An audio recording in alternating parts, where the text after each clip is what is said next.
పప్పు సాంబార్ రసం దీనికైనా ఆలూ ఫ్రై మంచి జోడి. మరి పూరీ పులావ్ రోటీలకు కాంబినేషన్గా ఆలు ఎంచుకోవాలంటే వేపుడు బాగోదు కాబట్టి బాగా మసాలా దట్టించి బగారాలు చేసేసుకుందాం రండి. దీనికి కావాల్సినవి పల్లీలు పావు కప్పు, నువ్వులు 2 టేబుల్ స్పూన్లు, గసగసాలు 2 టేబుల్ స్పూన్లు, ధనియాలు 2 స్పూన్స్, జీలకర్ర 1½ స్పూన్, యాలకులు 4, లవంగాలు 4, దాల్చిన చెక్క చిన్న ముక్క, అలాగే 1 టేబుల్ స్పూన్ ఎండు కొబ్బరిని కూడా వేసుకొని జీడిపప్పు వేసుకొని ఇట్లా మెత్తటి పేస్ట్ లాగా చేసుకోవాలి.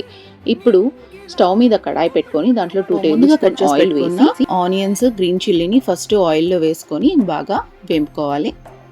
అవి రెండు బాగా వేగిన తర్వాత కొంచెం కరివేపాకు కూడా వేసి ఇంకొంచెంసేపు వేగనివ్వాలి. ఆనియన్ కొంచెం ఇట్లా బంగారు వర్ణానికి వచ్చిన తర్వాత ఒక టొమాటోని వేసేసుకొని కొంచెం మగ్గనివ్వాలి. ఇప్పుడు 1 tablespoon ginger garlic paste వేసి మళ్ళీ కలుపుతున్నా. అలాగే ముందుగా కట్ చేసి పెట్టుకున్న 3 పొటాటోస్ని కూడా వేసి బాగా కలిపిన తర్వాత ఒక 30 గంట ఉడకపెట్టుకున్నాను. ఇప్పుడు దీంట్లో 1/2 టేబుల్ స్పూన్ పసుపు, 1 టేబుల్ స్పూన్ కారం, గరం మసాలా 1 టేబుల్ స్పూన్ వేసి అలాగే సాల్ట్ కూడా కొంచెం సరిపడంత వేసి ఇంకొక 5 to 10 మినిట్స్ ఉడకనిచ్చాను. ఇప్పుడు ఆలు ఇలా ఉడికిందనమాట. దీంట్లో మనం ముందుగా పేస్ట్ చేసి పెట్టుకున్న మసాలా అంతా వేసి నేనైతే ఒక 1½ కప్ వాటర్ అయితే పోసాను, దీంట్లో యాడ్ చేశాను. సో యాక్చువల్లీ నేను ఈ కర్రీ చేయడానికి రీజన్ నా బిజియెస్ట్ కజిన్స్ అనమాట. వాళ్ళకు ఏదైనా ఈజియెస్ట్ రెసిపీ చేయమన్నప్పుడు మొన్న నేను దివాళీకి హాలిడేస్కి ఊరికి వెళ్ళాము మా ఊరికి. సో అక్కడ నేను కాంబినేషన్గా చపాతీ కాంబినేషన్గా ఈ కర్రీ చేశాను అనమాట. సో వాళ్ళకి అది చాలా నచ్చింది.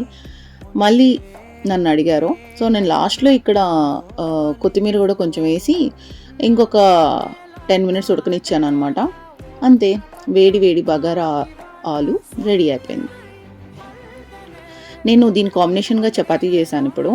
సో మా వారు ఆఫీస్ నుంచి అప్పుడే వచ్చారు. ఆకలేస్తుంది అనగానే నేను ఫస్ట్ టైం ప్లేట్లో చపాతీ కర్రీ వేసి ఇచ్చానమాట. ఆయన షాక్లో ఉన్నారు. అలాగే షాక్లో నుంచి తేరుకొని నేను వీడియో తీస్తున్నానని తెలిసి ప్లేట్ లాక్కొని వెళ్ళిపోతున్నారు అనమాట. మనం వదులుతామా, వెనకాలే వెళ్ళాను. వెళ్ళి టేస్ట్ ఎలా ఉందని అడిగాను. బాగుందని చెప్పారు. Please subscribe my channel.